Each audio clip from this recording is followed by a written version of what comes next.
Hello, I'm in the school sports hall here at Mukayama to tell you a little bit about the damage that the earthquake did to the school. Now first, we are maybe 3 kilometers away from where the tsunami reached furthest inland. So we didn't have any tsunami damage, and we're on top of a mountain, so we're pretty safe from high water. And to be honest, we didn't have much damage from the quake, but I can still show you the extent of it, and that will give you some idea of how badly hit the worst places were. And the worst schools were completely destroyed. But anyway, here we are in the sports hall. You can see behind me the stage, and sorry, trying to get my orientation right. It's hard to do. But this is the sports hall where everybody gathered after the earthquake. What happened was, when we had the quake, everybody rushed out of the building and we waited out here in the car park. We waited there for a long time while there was aftershocks, and all that I noticed at that moment was that a few windows were broken, especially here in the sports hall. After a while though, it started to get cloudy and it started to snow. And this was early March, and that's quite normal for this region of Japan, but it was really bad timing. So what happened is, after huddling around for a while, everybody came in the sports hall. Now we didn't want to get into too much danger, because if you look at the ceiling, you can see that there's lights hanging from the ceiling, there's some up there, some up there. And I think a couple of those had fallen onto the ground during the initial quake. So we were wary of more falling in aftershocks or later on. So we put out a boundary of heaters. We placed heaters as kind of that outline marker, and some chairs, and we put chairs directly below the lights, so that if any lights fell, they would just hit the chairs. So in this hall, people gathered round, huddling in this little space just by the door, so that if there was another big earthquake and the building was in serious damage, we could run back outside and be safe. So there was maybe 100 people all in maybe a quarter of the space of this hall. See there, you can see the lights. Some of those had fallen, and most of those windows over there were broken. Now I'm going to take you inside the school so we can see the rest. I'm on the second floor now, which is the first floor to us Brits. And this room over here is the library. I have to speak a bit quietly because of the class just next door. But all the windows across the top there are brand new. And in fact, just after the earthquake, this entire corridor here, this side of the building, was blocked off because there were huge cracks all the way along here, and the library section of the building was in great danger.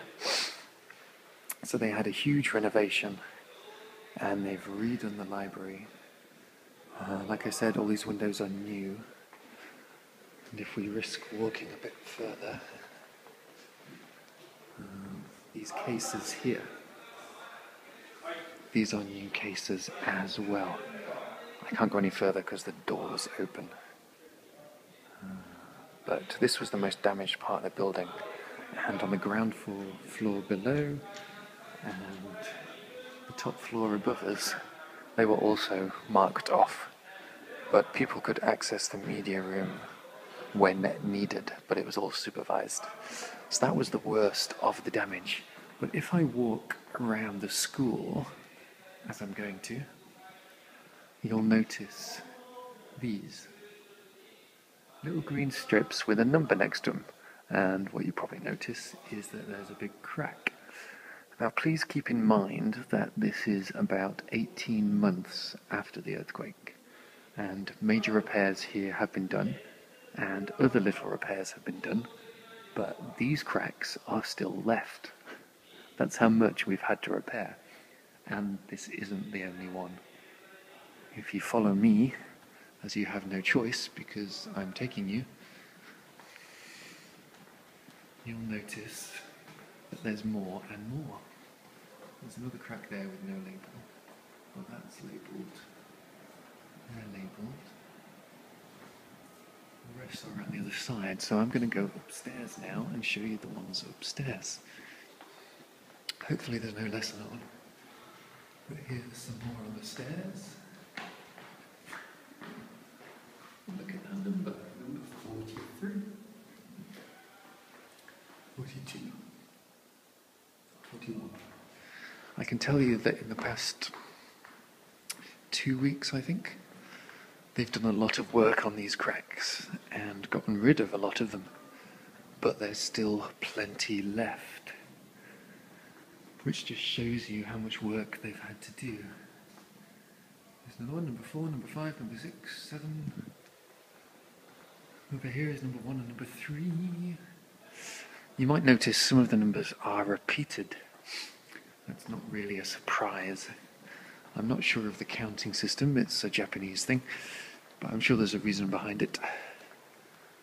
But just take a gentle walk around the school and you'll notice that there's cracks everywhere.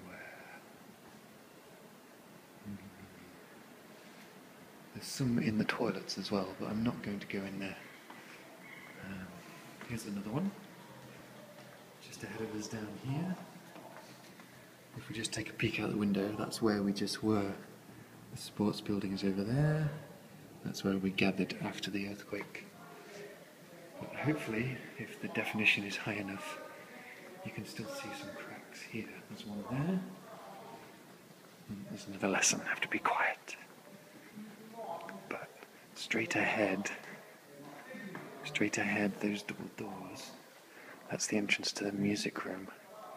And I hope you can see there's 2 big green sections just above it. I'm going to risk walking past because I think there's some more around the corner.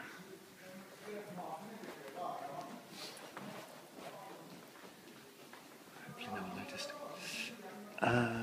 So there's some more in the music room as well. And oh look, here's number 21 and 22. I thought about playing a kind of treasure hunt game with the students, but to find all the different numbers. But I think they would say it's too disruptive. But again, have a look at the side of the building, and particularly above the ground floor windows, you'll notice those brown streaks. That's lots more cracks. There's 27, 54. So we go all the way up to 54, and some numbers are repeated. None of these are particularly serious, otherwise they would have dealt with them sooner. But it really is a fun little game, and it just shows exactly what's going on in this school. Now that really is about it. There are plenty of cracks, and the only serious damage was the library slipping away and the damage to the windows. So we got off very lightly, really. But I think it's quite scary that we were so far away, and yet we had all this damage. I don't know if the mountain helped or kind of amplified the earthquake for us, but anyway. So that's the damage to our school. I hope it goes some way to show the extent of damage to other places, if we were particularly safe and better off.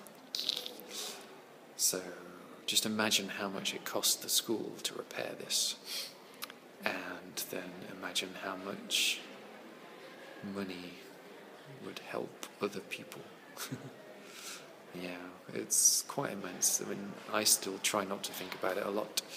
But anyway, this is really good school and everyone's busy.